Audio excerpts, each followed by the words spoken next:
What had been hitherto the immigrant groups, people who came from Eastern Europe and from Ireland and the Mediterranean, Europe generally, have been replaced to a great extent by Hispanic people and, of course, black people, and now Asiatic people, the newest immigrants. Making new friends is remarkably easy on a cross-country bus, but Jaco Mufune may find it difficult. It's his first time in America, and he doesn't speak English.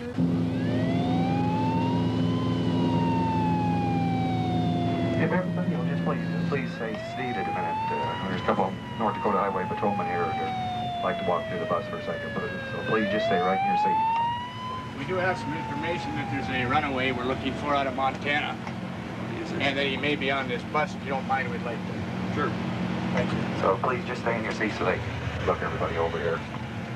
We received many different reports of runaways being on the bus. We've also had calls for stopping buses for fugitives, draft dodgers, and any type of wanted individuals. No, it's all clear back there. Thank you. This is the second trip we made in these girls. And the last time when we left Chicago, I kept watching, there was about 4 boys, and I kept watching this one boy, and I told her, I said, I bet he's a stowaway. And they kept talking to him, you know. The bus driver said, do you have a bus ticket? He said, where are you going? He said, Des Moines, Iowa. And he said, do you have a bus ticket? And he said, yes, I do. Now, be sure. Whatever mix of passengers driver Larry Choate has on board, with 27 years behind the wheel, he knows he can cope.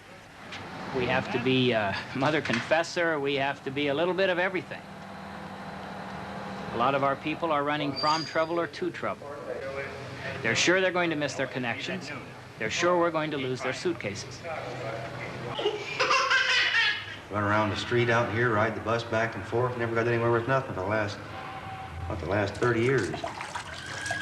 When I start feeling like I'm taking credit for all the airplane crashes and everything like that, it does get heavy on a person's conscience that he might be doing something wrong, you know.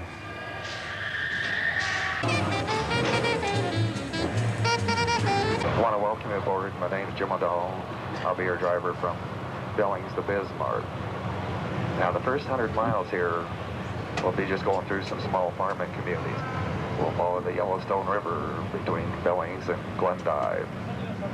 1805, when the Lewis and Clark expedition was coming back from the northwest, Clark and some of his men come down the Yellowstone here. Now, this rock over here on the left-hand side is known as Pompey's Pillar. Now, in just a second here, if you got a little bit of imagination, you look out the right-hand side as we go across the bridge here, and this is the Little Bighorn. Now, about 60 miles south of here is where Custer and his men were defeated.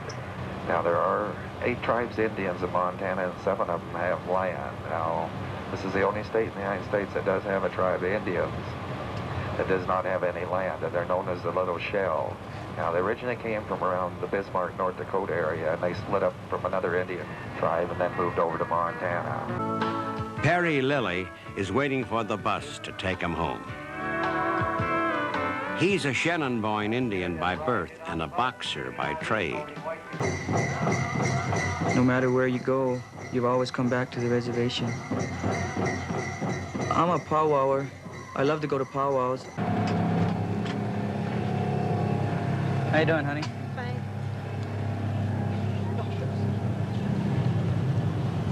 Hello. Hi. Have a seat by you? Sure. What's your name? Princess? Princess? Perry. Hi. You married? No. Marry me, I'll buy you a Cadillac. How's that sound? How old are you? Old enough to sleep by myself, but too old to want to. No, I'm 24. I just turned 24 October 10th. Here's a beautiful scenery right there, the mountain. What's your last name? Stops. Oh, really? Kind of warm in here, isn't it? It is.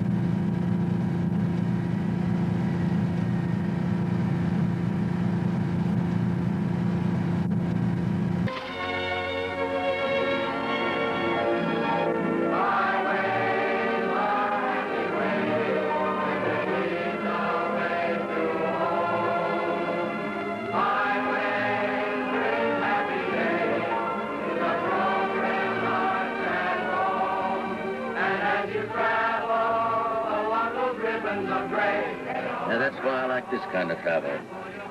To me, every mile of America is a magnificent mile, especially when you can see it close up like we're doing. Back in about 1940, we were rodeoing, me and another fella, and we'd been not having very good luck, but there was quite a place there where they was doing pretty good, and they had a little bank there with a lot of money in it. So that afternoon, why, we went in the bank and we proceeded to rob it. Now Lyle is a gun-toting cowboy. 10 notches are carved on my gun. And all of the boys at the Wild Horse leave Mariona Johnson alone. Said your hands are so pretty and lovely. Anyway, I don't have to be in Philly for a week to sign the contract, so I thought I'd see the country. I hear it's quite a country. It is. You live in New York? I work there. I've been home on vacation in San Francisco. Me too. What do you know? A couple of natives and we got to go out of town to meet. Funny, isn't it? Say, look, it's only a hop from Philadelphia to New York. How about seeing the big town together? Why, I'll be pretty busy. Oh. My father was a railroad construction contractor, and he had a blacksmith shop. And he had his blacksmith build the first bulldozer. He had this patented in the United States Patent Office for 19 years and in the Canadian Patent Office for 20 years. And he did absolutely nothing. We have a room with a car in it, and in the car is a bed. And there's also a sitting room off of this room, the sitting area. In all of our fantasy suites, they have hot tubs or whirlpools. We have another room. There is a water bed inside of an igloo. Well, it sounds interesting. I'd like to see something like that.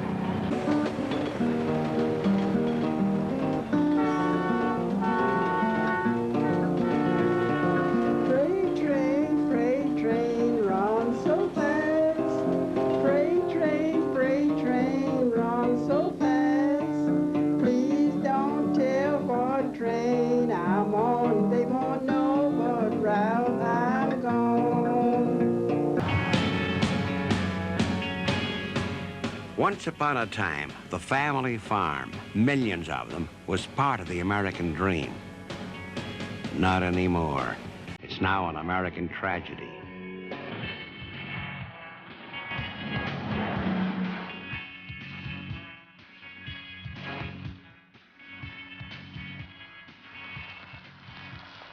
Larger farms and corporate farms are buying up and taking over the farming operations in the country.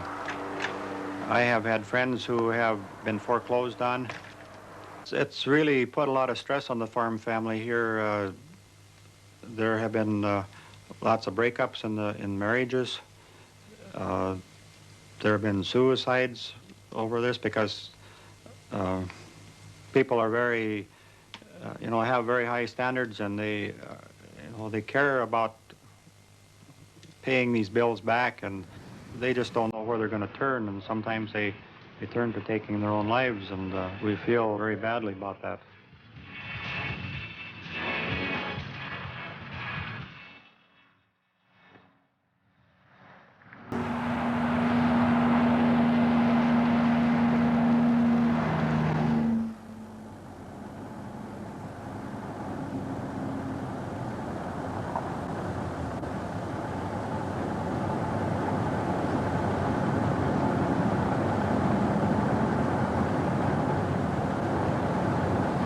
Okay, that's all. Bye. Good riddance. See you Sunday. So, I usually just get to see my mother about twice every month, or every other weekend maybe. They got separated about 3 years ago. Yeah, I miss my mom sometimes. Well, being 11, it's kind of fun and kind of not fun, because see, you don't get to drive a car yet, and what I like about life is there's skateboarding in it, rock and roll. Well, the music I like is Suicidal Tendencies, Poison, Kiss, and Europe. That's about it. North Dakota is a pretty cool place. It's not like in California where there's a bunch of drug dealers and everything like that. Here I like because it's nice and quiet, not that many people here, and there's not a bunch of loadies going up and down Main. I don't like loads because they're a bunch of heavy metal geeks and they keep on smoking pot, and skateboarders and loadies don't mix. This is where we stopped the train in 1950. A number of us women laid on the track here. Frances was wearing her special fur coat, and when the policeman picked her up, she bit him in the leg and they left her go. It's been pretty rough, and it always is rough during a strike. It's not easy for the families, especially the children. But I guess they just figure only big corporations need to live. They don't think little people should live. And that's what we are, little people. So stand and fight for what is right. Have no disgrace. When a union man fights for the rights, a scab will take his place. Justice in America, where has it gone? Laws for the people, where did it go wrong? Yeah, I got a grip on that. Well, you're looking just back eastbound there, because I haven't seen anything in a long time, Rancher. But yeah, I don't know. I'll tell you, we get to hammer up down this road all we want. We get tired of it. Just like this bunch passing me now, they think it's a lot of fun. I don't know whether I'd want to be riding that dog today or not. 42 on Ridin the Dog. Now, one thing about it, they keep pretty good-looking equipment for them to ride around in.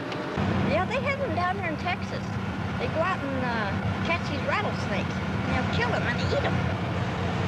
Oh, they were about that long and pickled. The last time I was on a bus when we came to California, there was a holy roly woman. She walked up and down the aisle preaching and preaching. Oh, it was a riot. And then in back of me, there was two young kids smoking pot. And I'm sitting there going like this. And no kidding, I had to tell them. I said, my God, if you don't quit smoking, you're going to hit me out. I used to be a professional wrestler, and I got tired of traveling the road for all those years, and I told the boys I was going to quit.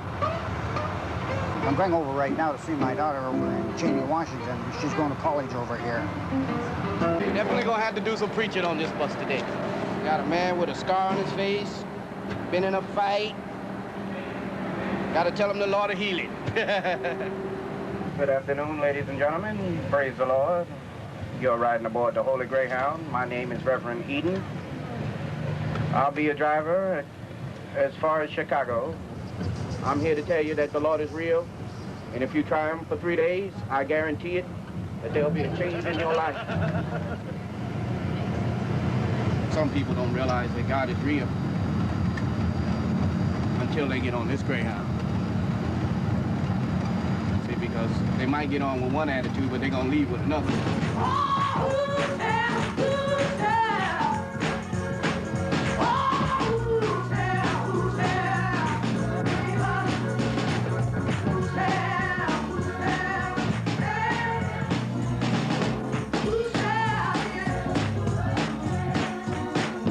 As we ride down this road, the world is going pretty fast, and all I ask you to do is take that time out to say a prayer every now and then.